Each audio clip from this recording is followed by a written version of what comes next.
Hey, I'm Chris Perras, Chief Investment Officer at Oak Harvest Financial Group. We're an investment management and retirement planning advisor located in Houston, Texas. And welcome to our October 15th Stock Talk podcast, keeping you connected to your money.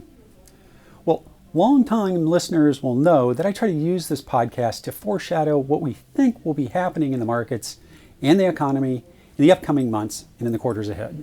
I try as much as possible to stay away from the recap of whatever news stories were on the tape this week, or reviewing each weekly gyration in the markets like most other advisors or CIOs seem to like to do. So in April of 2020, in the midst of the initial wave of COVID, the investment team here at Oak Harvest did our research, looked at the relevant data to talk about pent-up demand in the second half of 2020 in the car buying and home buying. And we even referred to it as the roaring 20s because investing in equities is all about the future. It's about future growth. It's about future earnings. It's about future dividends and future cash flows. You need to have an informed opinion to make decisions on the path for an uncertain future. Which brings me to this week's podcast title, Things That Lead. So short of trading on inside information or knowing where everyone's option positions are sitting as a market maker, the rest of us investors have to make educated decisions based on imperfect information. And that's hard. Right now, we are exiting the normally wobbly third quarter period that I call the dead zone. Very little company-specific information is out there. Few stock buybacks are happening. And the news networks are almost littered daily with alarmist headlines. The last couple weeks, debt ceilings, inflation, stagflation, port congestion, Chinese real estate issue, energy price spikes. I can't keep up with all the fears and issues that are on TV. They come so fast. And as much as we've discussed this period called the dead zone last year and again this year, new investors seem to be surprised by the stock market action during this time. It wobbles in the third quarter almost every year. Over the past couple of weeks, we've discussed why a number of times. We've given you a list of positive indicators which have historically led rallies against all negative news stories on TV. So the first of these positive indicators, the first sign that we see, is in the currency markets. This is a real fun one because everyone I know, including those I don't, like Tom Brady's wife Giselle, thinks they're a currency expert, or they have an opinion on the subject. They talk about dollar strength, dollar weakness, euro this or that, the Japanese yen, sorry newsletter services and professors teaching economics. There has been zero correlation over longer time periods between the US dollar and our stock markets. However, and this will surprise most of my listeners, there is a currency pair that few people on TV will ever talk about that has been a very good leading indicator of major rallies in the S&P 500 for the past 15 years. But what this is, it's the risk-on currency indicator that's been working for the last 15 years. Well, listeners, guess what? It doesn't even include the dollar. Yes, one of the best predictors of future directional moves in the S&P 500 for the last 15 years has been the euro versus the Japanese yen currency cross. And I hear the silence, and I hear the confusion, and I hear, what in the world do those two currencies have to do with the S&P 500?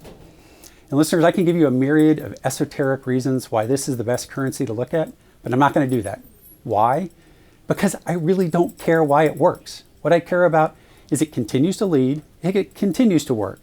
And guess what it did 2 weeks ago in late September, just around September 22nd, when the market was panicking and selling off on some Chinese real estate play. It bottomed and started a new uptrend for the first time since early July of this year. And guess where it sits now? Almost exactly the same level it did in early July. Looking here at the screens, if you look at the big moves in the S&P 500 in 2012 through 2014, here, it coincides with the move up in the euro yen. If you look at the sideways move for almost 2 years in the S&P 500, euro yen went nowhere, went flat to down.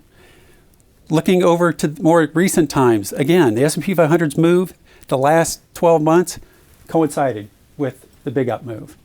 The currency pair has led our big up moves for the last 15 years, and it's looking favorable now. The next historically relevant leading indicator for the fourth quarter rally has been Bitcoin. Yeah, I'm sorry to tell you, you heard that right. This cycle, Bitcoin started some huge up moves in the third quarter while equities were going down. only to foretell big fourth quarter rallies in both assets. Why? I don't know. Maybe it's just foreshadowing continued excess liquidity by the Federal Reserve. All I hear is concerns over a Federal Reserve mistake. I won't repeat the Federal Reserve balance sheet chart here for this video. We've done that a number of times over the past 4 weeks. But needless to say, we're still on Chairman Powell's side. He's made one mistake in 4 years. The last mistake, the fourth quarter of 2018. I don't expect him to make another mistake this year. I'm sorry, Elizabeth Warren, but you and your push for socialism are more dangerous to our financial system than Chairman Powell. So the third leading indicator, that would be forward volatility in markets out weeks, months, and quarters. Yes, I've discussed this many times. I know it sounds harsh when I say it, but here it goes again. Spot volatility is measured by the VIX, and it's quoted by almost everyone on TV is useless garbage. It's not predictive. Anyone who opens their mouth talking about it on TV, you should turn off the channel. It has zero predictive value. It's like walking outside into the rain and pulling up the weather channel on your phone and seeing it's raining at your location. It's of no help at predicting the markets. None. However, forward volatility markets are tradable, and they do have price discovery, and that is helpful to an investor. Guess what they've been saying the last 10 trading days? Is the S&P kept trading down below 4,300 for a few days, kept dipping below 4,350 as all these stories came out. It's been consistently saying that every intraday dip the last week, volatility traders were selling future volatility. And what that means in layman's terms is they are happy selling insurance to others every time the market drops the last 2 weeks on some news story or random piece of economic data. Are they always right? Of course not. But this is what they do. This is their business. They price and sell insurance to others against future market declines and against future market volatility. And they're saying there's way too much fear in the markets for the next 4 to 5 months. They can be wrong. But this group of business operators have proven over time to understand when it's time to take more risk in the stock markets and when it's not. They tend to move in the opposite direction of the retail herd and retail investors trading options and speculating. They wax on when others are wax off. The last leading indicator we watch. Well, this one is a contrary leading indicator. It's investor sentiment, which I first spoke about 2 weeks ago. We look at the data at what retail investors are doing. And 2 weeks ago, I talked about the decline in individual investor retail sentiment declining to the levels it was pre-election in 2020.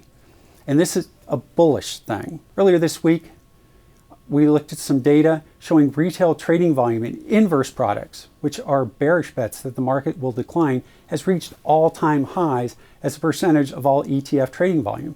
This is another positive leading, not lagging indicator. Retail sentiment and trading positions tend to be great contrary indicators. Which brings me forward to our forward outlook for the rest of the year. And here it is once again. Shockingly, to some continued skeptics, the team at Oak Harvest continues to see a substantial positive fourth quarter rally. No different than we did when we penned our second half outlook in June, nor our 2021 outlook, which we penned back in December of last year. The reasons? Even with a swirling concern over the Federal Reserve tapering schedule coming in November, we still don't think it's time to fight the Federal Reserve. History has shown even when the Federal Reserve begins tapering, that stocks can continue their gains, albeit at a slower pace, not as fast up as last year, but still gain. It's not time to fight the Fed yet. During the recent pullback in the S&P 500, the cash S&P 500 dropped roughly 5.25%. If you were perfect, and that was in 4 weeks and 20 trading days. On a weekly basis, the decline was even smaller. It was barely 4%. If you were perfect, which no one is. That's a little worse than we thought when we talked about this a few months ago. How did we see this?